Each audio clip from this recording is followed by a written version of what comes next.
As we closed out the year of 2025, on Christmas Day, 25th December, images began circulating on the Chinese internet of a modest-sized cargo vessel in the city of Shanghai, sitting on the Huangpu River. The ship was outside the old site of the Hudong Zhonghua shipyard, one of China's principal military naval shipyards. From a distance, and if you don't look closely, the cargo ship appears unremarkable.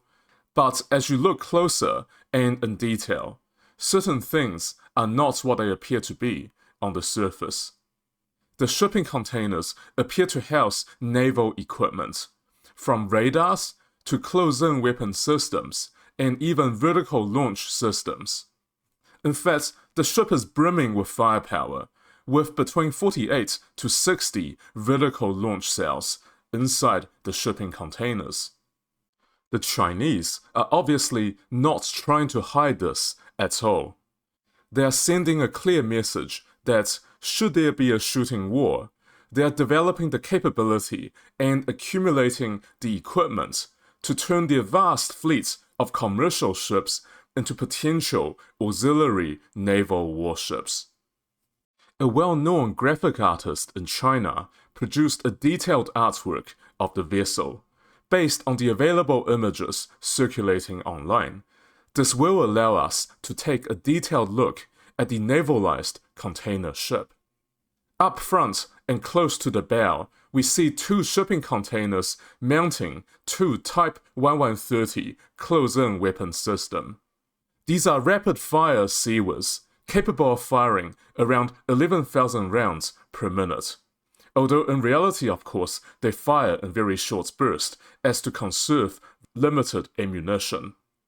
These are point defense systems aimed at intercepting incoming missiles in the final terminal stages of flight. These are especially important for defending against sea-skimming missiles, which often cannot be detected until they have crossed the radar horizon, which limits the defender's reaction time. The Type 1130 CIWS offers an effective fast response against these sea-skimming threats on a moment's notice. On each side of the CIWS battery, we see a couple of other naval equipment. On the side that's visible to us on the image, which is the starboard side, we see two sets of the Type 726 decoy launchers mounted on shipping containers one level lower than the CIWS. The decoy launchers launch either chaff or flare decoys so as to confuse the guidance systems and paint a fake electronic image of the vessel, so as to lure incoming anti-ship missiles away from the vessel. The ship should have at least 4 Type 726 decoy launchers. Given that we see 2 launchers on one side, you can very well bet that there's 2 more launchers on the port side as well, the side that we cannot see in the artwork. The 2 cylindrical barrels between the decoy launchers, and presumably there's a set of barrels on the other side as well, these are highly likely to contain life raft, especially for the additional crew that needs to operate these naval systems, compared to the baseline crew for the cargo ship. Some commentators on the internet have suggested that these are not actually life raft, and that these are actually launchers for a certain type of inflatable decoys, the kind that floats in the water and are towed by the ship and aim to attract incoming anti-ship missiles towards them and away from the ship. I don't think that's actually the case, and I do believe that these are in fact life raft.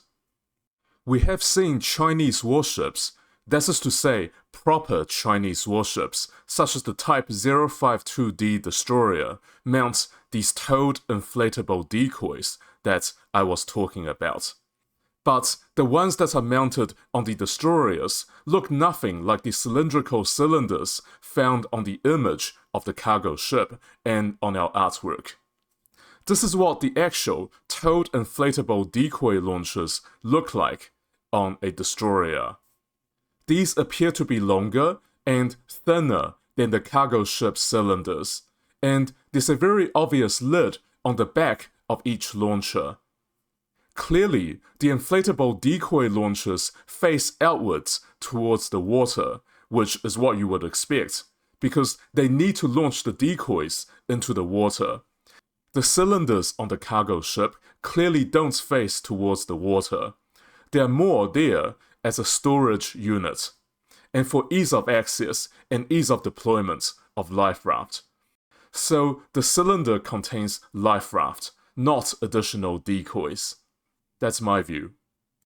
Behind these points defenses, the CIWS and the countermeasures lie the mainstay of the auxiliary warship's firepower. We see a vast array of vertical launch system and missile cells. In fact, we see 3 rows of 4 shipping containers containing vertical launch system. Each shipping container contains 4 missile cells. So 4 times 4 makes 16. Each row of shipping container contains 16 missiles. And there's 3 rows, so 16 times 3 equals 48. The cargo vessel carries 48 vertical launch missile cells. Certain credible commentators suggest that there's actually 3 rows of 5 containers each, in which case that would make 60. But in our artwork, there's 48 missile cells. And from looking at the photographs circulating online, 48 appears to be the correct number. Regarding the type of VLS that is used on the ship, it's worth noting that the Chinese Navy actually operates 2 main classes of vertical launch systems used on warships. The first one is called the HAJK-16 VLS, which is used by Chinese Navy frigate. The HAJK-16 is shorter than the VLS used on destroyers, and in terms of air defense, they can only use shorter range air defense missiles, such as the HHQ-16 medium-range surface-to-air missile used by Chinese Navy's Type 054A frigate. The HAJK-16 VLS can also deploy anti-submarine rockets, namely the U-8. However, the cargo ship converted auxiliary warship is clearly not an anti-submarine warship. There's no shipping containers either in the artwork or the photo with towed sonar systems. And there's also obviously no helipad. So if the VLS array that we see here are in fact frigate VLS, they will be mainly carrying medium-range HHQ-16 surface-to-air missiles. The elder VLS system operated by the Chinese Navy is the universal UVLS, and the UVLS is further subdivided into 2 variants. One is a 7-meter VLS for carrying China's long-range surface-to-air missiles. The elder system is 9-meter in length, and these will carry anti-ship missiles in addition to long-range air defense missiles, and land attack missiles as well. The 9-meter version of the UVLS is what one might call strike length in US Navy terminology. Visually, the VLS on the container ship appears to be the 9-meter UVLS. Judging by the relativity between the height of the missile tubes to the height of the shipping containers, these appear to be the strike length 9-meter VLS. We also see a couple of radar system and communication systems housed in shipping containers within the VLS array. We see what appears to be a rotating, either one-sided or two-sided radar panel. And just below it, there are 2 radomes containing either additional radars or communication systems. Presumably, within one or more of the shipping containers below these electronic systems will be some sort of a control room or a makeshift combat information center that integrates the VLS, the air defense missiles, with the radar so that they can work together in order to defend against incoming threats and to launch strikes against adversary warships if needed. It's also likely that within one of the shipping containers below these electronic systems are power generation units to generate the additional power required by these various naval and weapon systems. There's a slight difference in the positioning of the radar systems between the artwork and the photo of the actual ship on the Huangpu River. The radar containers are positioned just in front of the bridge and the superstructure, down the aft end of the ship, whereas in the artwork they are in the middle of the VLS array. This is because some commentators have raised concerns that the positioning of the radar just in front of the bridge without the radar being substantially higher than the bridge may risk irradiating the crew inside the bridge. This is even more the case for the smaller radar in the radomes, one level lower. I think there are very likely ways to address that. For example, they can make it so that emissions from the radar switches off temporarily every time the radar panel rotates towards the bridge. However, it does appear to be the case that the optimal positioning for the radar systems are in the middle of the VLS array, and hence, in the artwork, the author decided to put the radar systems there. So that's basically the gist of our overview of the naval systems and weapons found on the Chinese auxiliary warship. Now, this is not a very big ship. In practice, the number of shipping containers, the number of vertical launch cells, points defenses, and radar systems that you can put on a commercial ship would fundamentally depend on the size, or more precisely, the surface area of the cargo ship in question. The ship in this case is named the Zhongda 79. It's 97 meters long and with a 16-meter beam at its widest point. So it's actually pretty small for a cargo vessel. An ultra-large ocean-going cargo ship, on the other hand, can exceed well over 300 meters, and they can basically double the beam. They can reach over 32 meters in width. So, with a much larger cargo ship, the Chinese have the option of putting even more weapons and sensor systems on that ship. Although whether they will want to do so is another question. Putting too many systems onto a single ship risk turning that ship from a fairly expendable support asset to a high-value asset, and that could be a liability by itself. But the option is there. You can make a very powerful arsenal ship out of a large container vessel.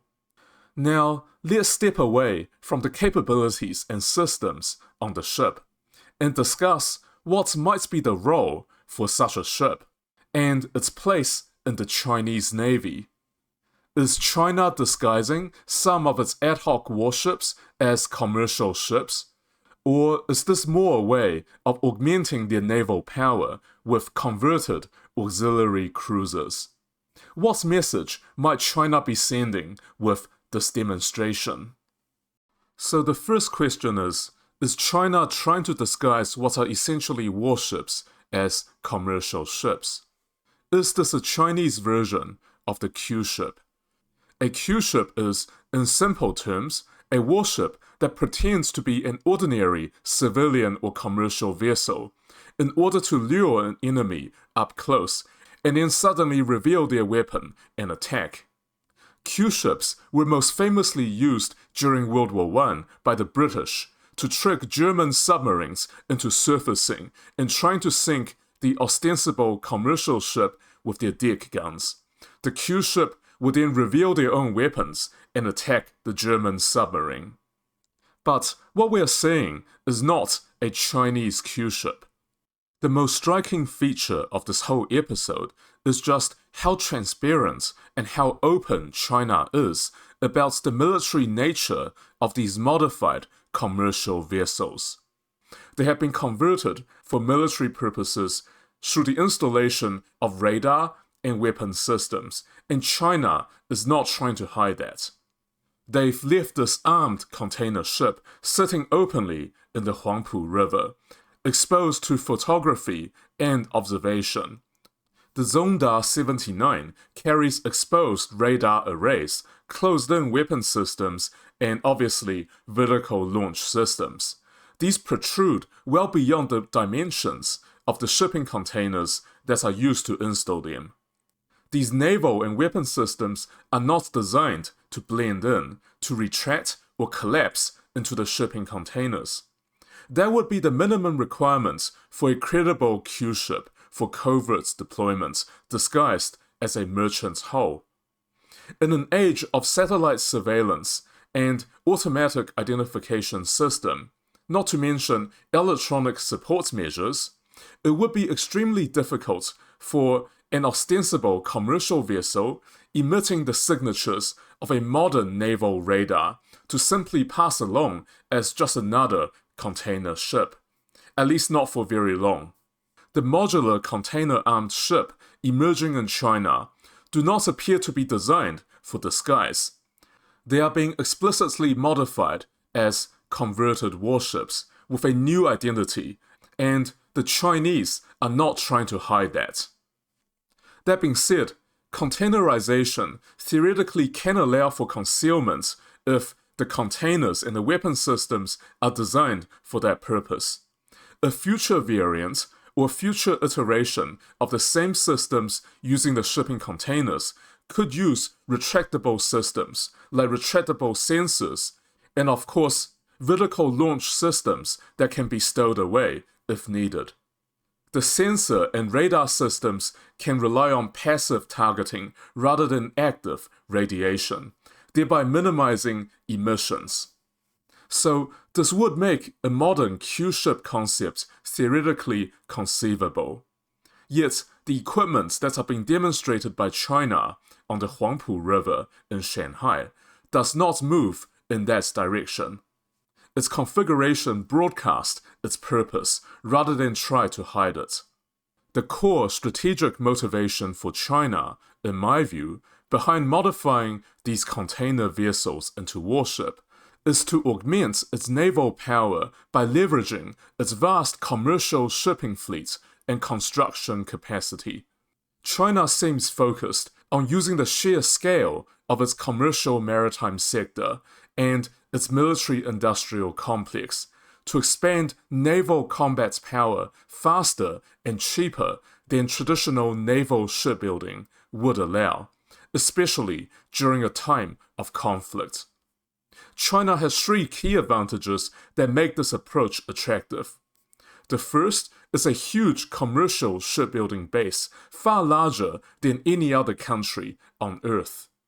China's civilian shipyards can build or convert simple hulls in enormous quantities. They can make a lot of shipping containers with vertical launch systems, radars, and defensive systems, and then rapidly mount these on available commercial hulls during wartime. China's maritime geography also favors having large numbers of relatively less mobile floating batteries, including air defense missile batteries, which the modified Zhongda 79 essentially is. In a hypothetical naval conflict near the Chinese mainland or Chinese-held islands, a slow or lightly protected anti-air platform can still be useful because they operate under friendly air cover and within the range of land-based missile systems and sensor networks. Under this model, these converted container ships, these auxiliary warships, don't replace purpose-designed naval ships, but they supplement their combat power. These auxiliary ships free up actual destroyers and frigates for higher intensity missions, and increase the missile capacity in the Chinese Navy without having to wait years for large numbers of new surface combatants to be built. Effectively, it turns Chinese naval power during wartime into a question of how many commercial hulls can be modified rather than how many new warships can be built.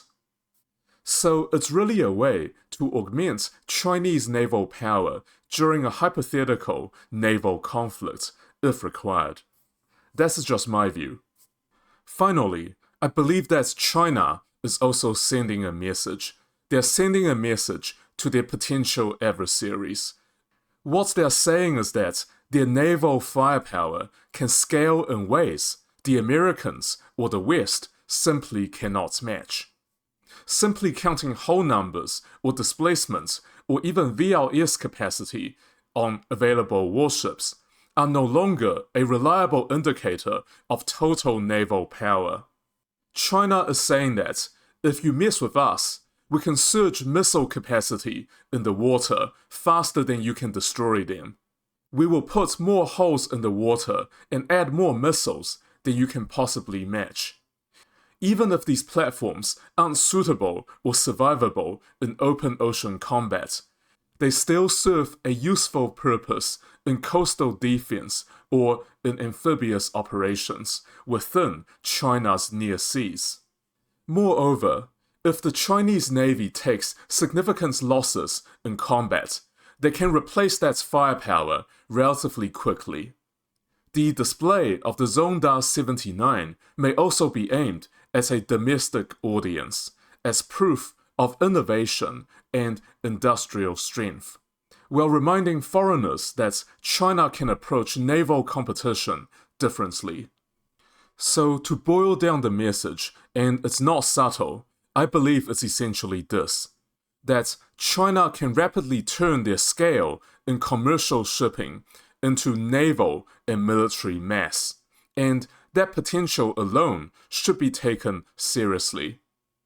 I think going forward, we may very well see more navies, including in the West, try to look for ways to turn commercial and civilian shipping into auxiliary military ships.